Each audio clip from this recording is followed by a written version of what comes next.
Hemos visto que en el índice que acabamos de explicar existe un potencial de ahorro importante. En términos de euros serían, a nivel de todo el Estado español, más de 1.400 millones de euros. Es decir, es una cantidad muy relevante respecto a los comportamientos actuales de los ciudadanos en sus hogares con el consumo energético. Este año hemos observado un estancamiento del índice.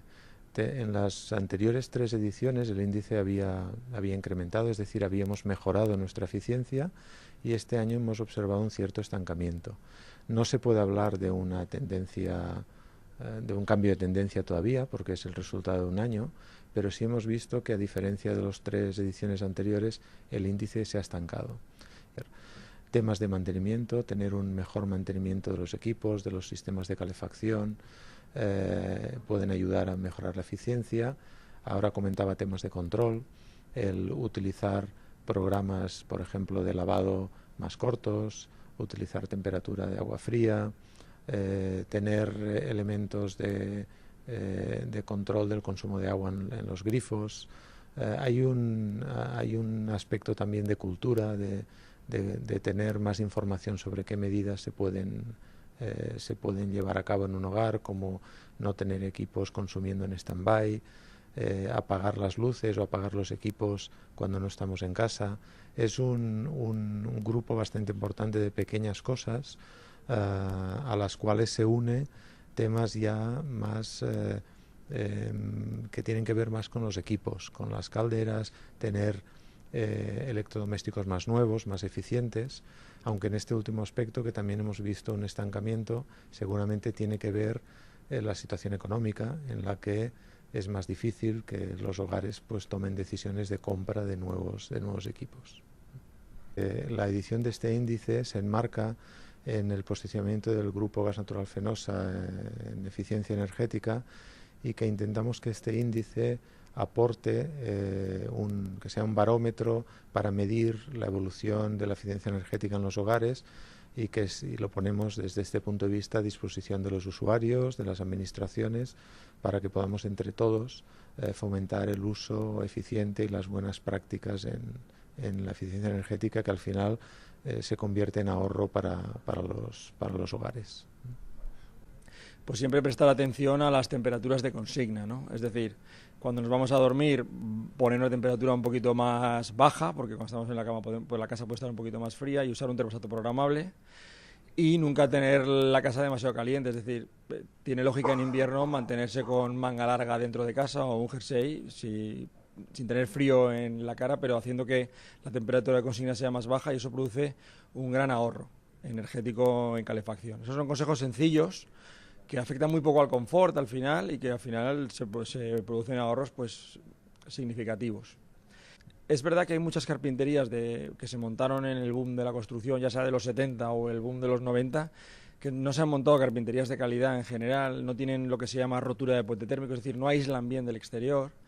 Y luego hay otras que simplemente están mal construidas y tienen incluso rendijas que dejan pasar el aire, y conviene revisar a ver qué tipo de carpintería tenemos, y en el caso de que veamos que hay margen de mejora, el ahorro que se produce es significativo, pero no nos vamos a engañar, es una medida que requiere más inversión y es un poquito más cara. En l'índex d'aquest any, el que hem calculat, com fem en anteriors ocasions, és si les llars es comportessin de manera eficient en tots els aspectes, quin estalvi podíem tenir. I hem xifrat que en l'àmbit de Catalunya aquest estalvi pot estar per sobre dels 200 milions d'euros anuals. És a dir, si les llars tinguessin un comportament òptim amb cada una d'aquestes accions que hem mesurat en l'enquesta, estalviaríem més de 200 milions d'euros a l'any amb energia. Doncs en aquesta edició Catalunya s'ha consolidat com la comunitat autònoma més eficient en termes de comparació amb les altres, i per sobre de l'índex anual. De fet, encara que l'índex s'ha estancat, l'índex a nivell Espanya s'ha estancat, Catalunya ha pujat una mica, és a dir, s'ha consolidat en aquesta posició de la comunitat autònoma més eficient en quant al que fan els ciutadans de Catalunya a les seves llars amb l'ús de l'energia. Tots els subíndexs en general són millors en l'àmbit de Catalunya que a nivell nacional, Destaquem els temes de cultura, o sigui, veiem que hi ha una cultura més consolidada d'eficiència energètica, i això es nota al veure les diferències amb altres comunitats. En general, tots els aspectes són millors, però si n'havíem de destacar algun, destacaríem el tema de la cultura i dels hàbits de manteniment. Aquests dos aspectes tenen diferències a millor importants en el cas de Catalunya. I, per exemple, hem vist que a nivell nacional, a nivell d'Espanya, les llars que estan en zones urbanes, en ciutats més grans, són en general més eficients que les que estan en municipis més petits. Però això, que és vàlid per a Espanya, a Catalunya no és tan així. A Catalunya els índexs són bastant iguals, independentment del tipus de nucli urbà on està aquesta llar, no?